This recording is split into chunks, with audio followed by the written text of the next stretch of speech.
Bonjour mes loulous, bienvenue dans ce décor magnifique qui est Gorom 1. Gorom 1, hein, on est pas loin du lac Rose, il fait beau, il y a énormément de champs.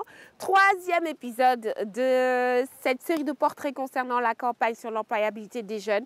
Il fait super beau, on entend les... Ah non, la nature c'est bien. Et ça tombe très bien parce que notre profil aujourd'hui, elle s'appelle Yacine Yad. Elle est agricultrice, elle est dans des associations de femmes agricoles ici au Sénégal, l'agriculture au Sénégal avec les jeunes et les femmes. On a coché toutes les cases. Comment est-ce que c'est aussi une réponse à l'employabilité? Est-ce qu'un syndicalisme dans l'agriculture, c'est important? On y va, j'ai hâte. Yo, lélé, yo, lélé, yo. Yo, lélé, yo, lélé, yo.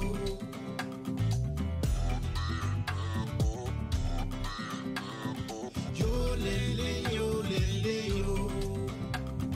Yo, lélé, yo, lélé, yo.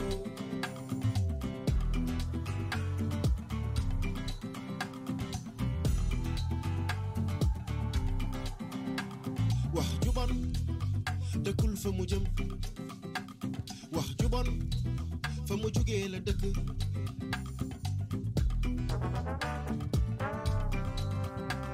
wax ju bon dëkkul fa mu jëm.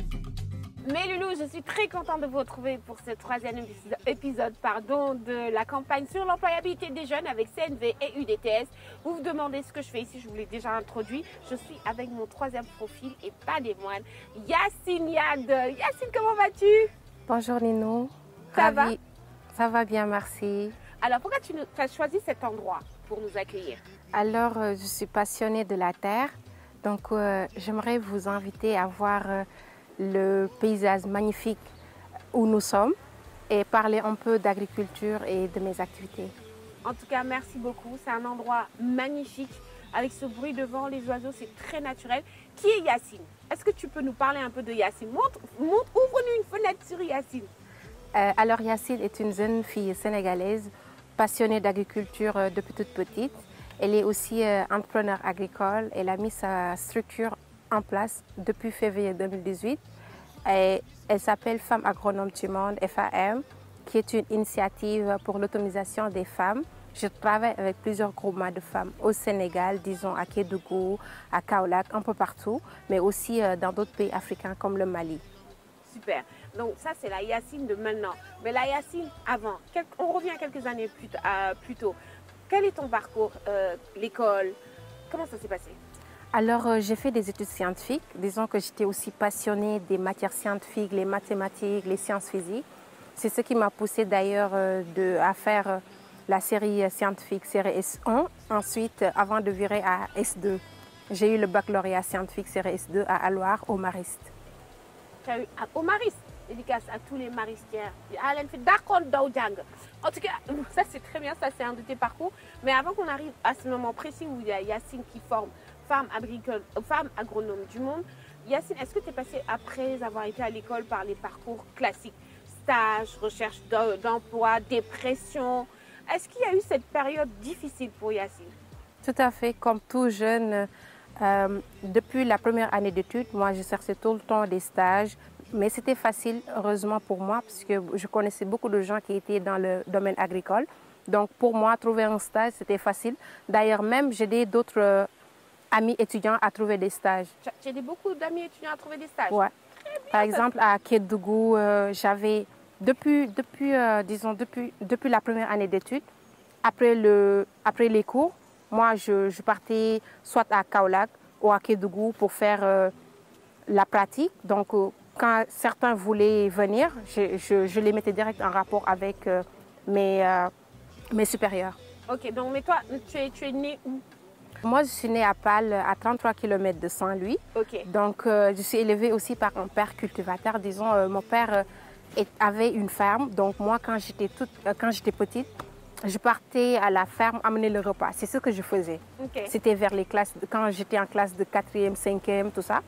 Après le BFM, je commençais à dire à mes amis que moi, je pense que je serais agronome. C'est ça qui me fascine. Donc, je commençais à faire des recherches sur le net, sur les métiers d'agriculture, quelles sont les opportunités, tout ça. Et après le baccalauréat, j'ai fait Je me suis inscrite dans une école de formation en agronomie et agrobusiness. Super, c'est top ça. Au moins, tu savais ce que tu voulais. Tu viens d'un background assez agricole aussi. Mais justement, toi, tu as fait les stages, tu n'as pas découragé. Qu'est-ce que... Tu sais, beaucoup de jeunes dans ce pays ont des diplômes. Beaucoup de jeunes ont la volonté. Beaucoup de jeunes n'ont pas aussi cette chance de trouver du travail ou même un minimum de stage. Et ils se tournent vers l'informel. Qu'est-ce que tu penses du secteur informel, notamment dans le domaine agricole?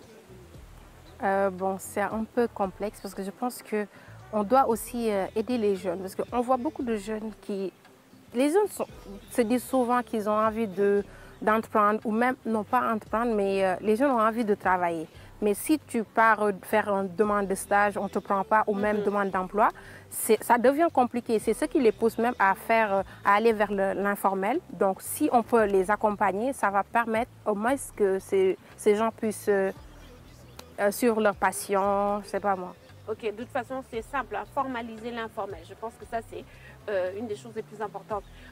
Yacine, on est dans un champ, on est aujourd'hui, en 2022, tu es cultivatrice, tu es dans une association, tu es une femme. Comment ça se passe pour une femme dans le milieu agricole?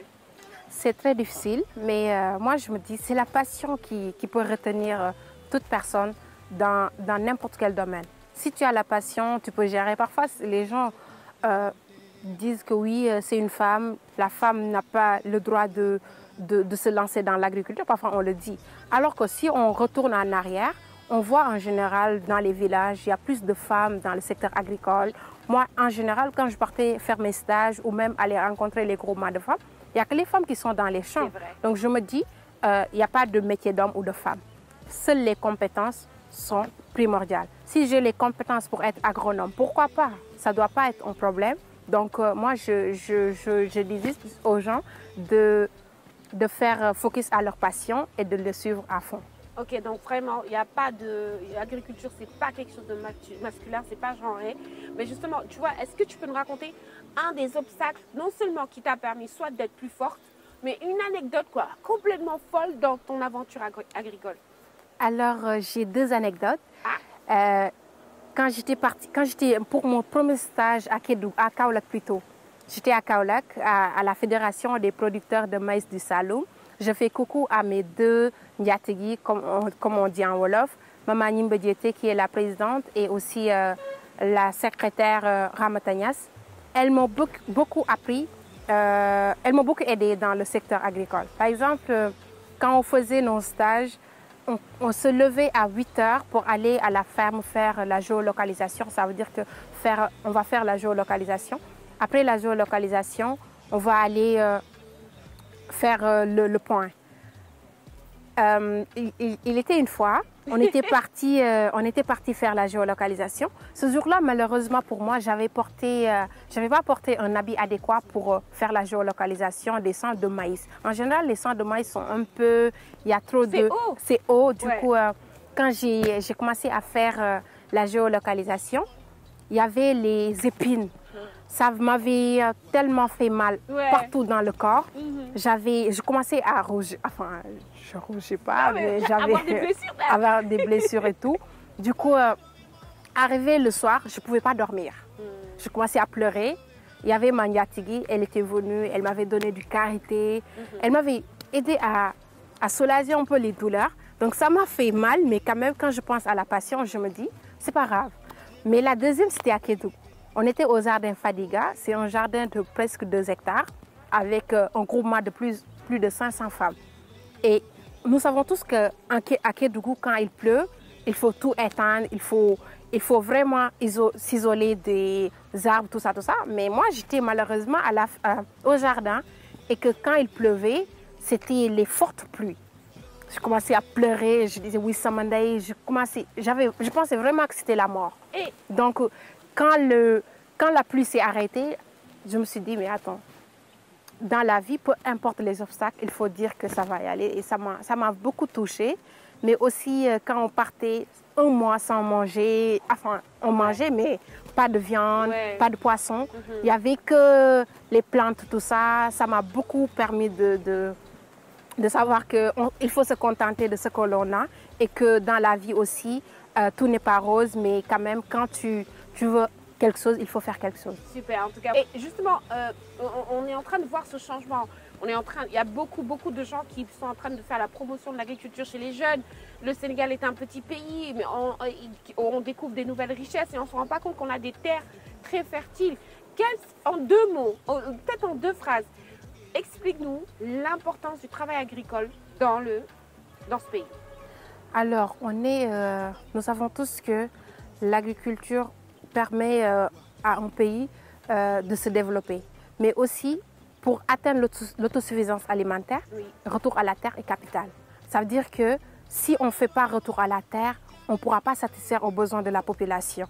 Et que c'est ça qui va ce qui va amener à la famine ou même à la sous-alimentation. Pour éviter tout ça, le retour à la terre est capital. Ça veut dire que c'est ça qui va permettre à un pays de participer. C'est l'agriculture qui participe au développement socio-économique. C'est l'agriculture qui permet à un pays de nourrir sa population. Donc moi je me dis l'agriculture c'est la vie, l'agriculture c'est tout. C'est top ça. Et est-ce que tu vis de ton agriculture?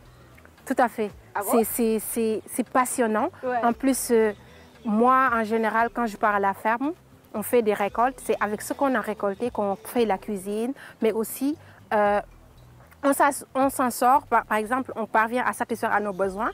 Si on est malade, on parvient à nous soigner avec l'argent de l'agriculture, l'argent de la terre, mais aussi aider la famille, aider les voisins, aider beaucoup de gens. Super. Et justement, dans cette campagne sur l'employabilité des jeunes, on essaie de donner des infos aux jeunes concernant le syndicalisme. Est-ce que tu connais l'Union démocratique des travailleurs du Sénégal ou est-ce que tu t'y connais un peu en syndicalisme? Je ne connais pas l'Union, mais syndicalisme, oui, on peut parfois, je vois... Ça te rappelle quoi? Tu penses à quoi quand tu entends syndicalisme? Parfois aux grèves des travailleurs. En général, il y a beaucoup de grèves. On voit certains travailleurs dire que oui, ils n'ont pas reçu leur salaire ou bien leur salaire ne suffit pas. Enfin, il y a plein de trucs que je vois parfois à la télé. Pour leurs droits. Pour leur... Ouais, tout à fait. D'accord. Et justement, est-ce que tu penses que agriculture et syndicalisme, ça peut aller? Imagine, on avait les agriculteurs qui créent un grand syndicat d'agriculteurs au Sénégal. Tu penses que l'agriculture irait beaucoup mieux ou plus vite? Tout à fait, ça pourrait aider parce que aussi, on voit en général les agriculteurs, c'est eux qui gagnent moins. Oui. C'est eux qui gagnent moins. Oui. Parfois, tu vois des agriculteurs, tu fais le plus dur, tu fais la production, après la récolte, des personnes lambda viennent au bord de champ acheter les produits et vendent beaucoup plus cher. Toi, tu ne gagnes même pas et c'est vraiment déplorable. Moi, je me dis quand même, on doit aider les agriculteurs. Parfois, on entend des subventions ou des trucs, mais on ne le reçoit jamais. Alors que si on ne nourrit pas la population, ça risque d'être compliqué. En tout cas, vous le savez, hein, l'union fait la force. Le syndicalisme, ce n'est pas forcément que dans un bureau. C'est dehors, c'est partout, c'est dans la culture, c'est dans l'agriculture. Mettez-vous ensemble, parlez d'une seule voix et vous verrez ce que Yacine a dit. L'agriculture, c'est la vie et c'est ensemble, ça marchera de ouf. Yacine, un dernier mot? Pour finir, j'aimerais remercier à toute l'équipe de Kaijob et de Ninou. J'aimerais aussi inciter à la jeunesse de s'investir dans l'agriculture. Comme j'ai l'habitude de dire, il y a de la place pour tout le monde et la terre ne ment pas. C'était Ninou, 3e épisode sur notre 3e profil de la campagne sur l'employabilité des jeunes et pas des moindres. CNV et UDTS nous accompagnent. On se donne rendez-vous pour le prochain épisode. Bye!